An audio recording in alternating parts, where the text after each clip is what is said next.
Good morning, welcome to Morning Outlook. This is Kim speaking on Monday the 19th of April. So starting off looking then at the news, there's nothing of any real impact, no sort of mid-high impact news for today at all. So there's a bit of low impact data coming out, so not expecting that to really affect these markets. There are some banks talking, or have been talking overnight, and suggesting that the dollar strength will come back, etc. But we'll wait until technically we see that. Never ever take a move off of banks' comments, particularly when it's Goldman Sachs and JP Morgan. Anyway, one thing's for sure is all of a sudden with a move down lower and gapping down the small early hours of the morning, or yesterday I should say, really it's yesterday evening, that gap and then the moves down where we've seen retracements on the euro, for example, back to its its weekly pivot, and it caught a lovely bounce off that so far. Now also that coincided, I should come back to the dailies there, with a daily 8 moving average, so nice bounce off the euro. Where to from here? Well, at the moment it's looking like it could be setting up sort of a bullish continuation. We have got this sort of 119.92 sort of area, which has failed to see a break as of yet, and well, we'll see what happens this morning. But at the moment, if I was to be looking for the long side, I need a retrace, and I think, like a lot of people, I'd probably be aiming at that at least as a first target. Maybe there's potential beyond it. There still was, when I was looking on Friday, there was buy orders, net buy orders sitting above here. Perhaps anyone going short is more like as likely to put their stops up there. So we could see that sort of just broken at least a little bit. So the R1 could become a target if we get a setup. So that's really what I'm looking for, some sort of retracement post 8 o'clock. At the moment, looking for the long side on that cable. So cable here, dailies, it's into its upper trend line here at the moment. They'll say upper trend line, upper part of the wedge that's sort of sitting there. Solid oil move on Friday after making those lows early in the morning. It's pushed on through into its daily 50 as well as that trend. So we've got a bit of confluence there across those two periods. And then we've got, well, it's pushing okay. Let's just have a look. See, no, I was going to see if there's a bit of divergence off this 4-hourly, but it doesn't seem to be. But well, there will be some MACD divergence here for sure. There we go. It's just the way the calculations work. Almost inevitable we're going to get divergence across two highs like this. Whether that's going to actually sell off is another matter. If the euro etc. keeps on pushing, well, this may push through those points of resistance. But maybe a dodgier one on the upside, bearing in mind it has actually run into some key resistance there. Okay. Dolly Yen. So yen continuing to gain against the US dollar here, which has been sold off at this stage. We're coming down to some sort of support areas at that 108.40ish area. Side of that, it really would be looking at potential back to the daily 50s. So around this area that I'll be looking to take a bit more of a position on the yen. But for now, just waiting to see if it continues its route south. At least I'm considering it at the moment. At the moment, though, it's got lower highs, lower lows. It's pushing down there. It's picked up a little bit of volatility later part of the week, in a sense. Actually, it caught quite a good bit in the beginning there.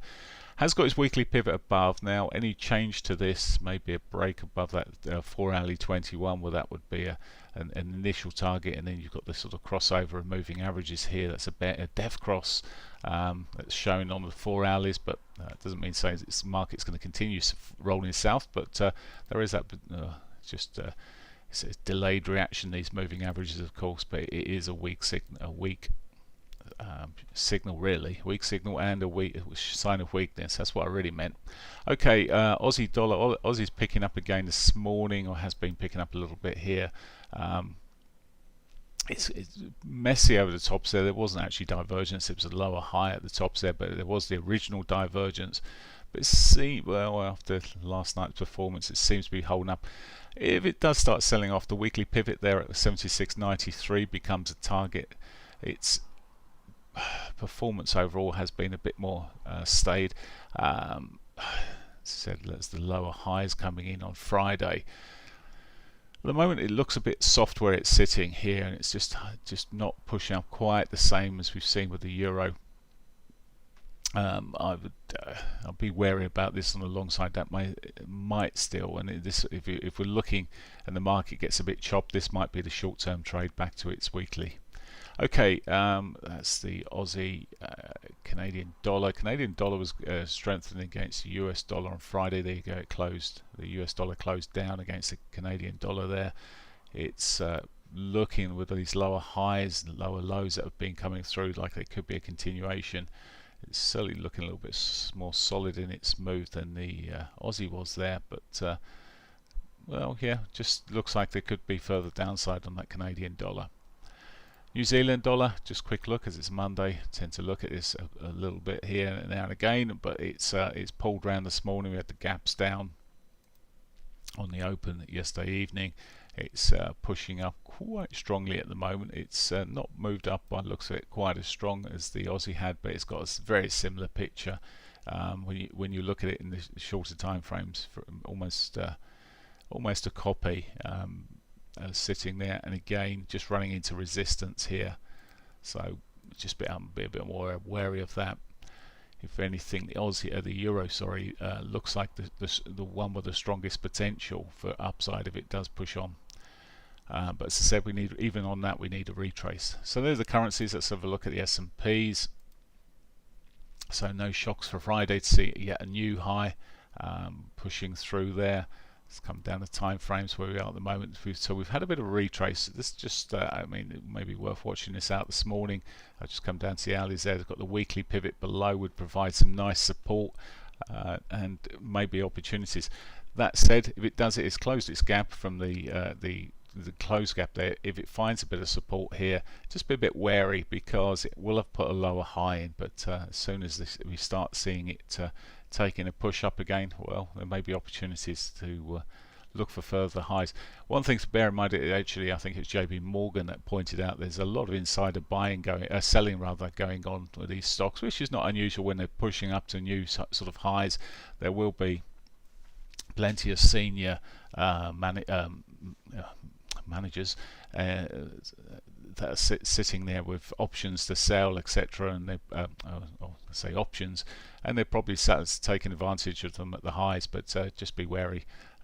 They're monitoring it and picking it up, and it could just be a sign that some of these stocks eventually start getting sold properly, as the insider money's seeing the bonuses and possible time to come out. So just be wary, but I wouldn't be looking to short that market on that basis. Looking at gold. Gold continued its shove on Friday there. Didn't make as big a move as on Thursday, but it's just continuing through. There is, it's as close to being a double top as ever, but just holding on to its own there.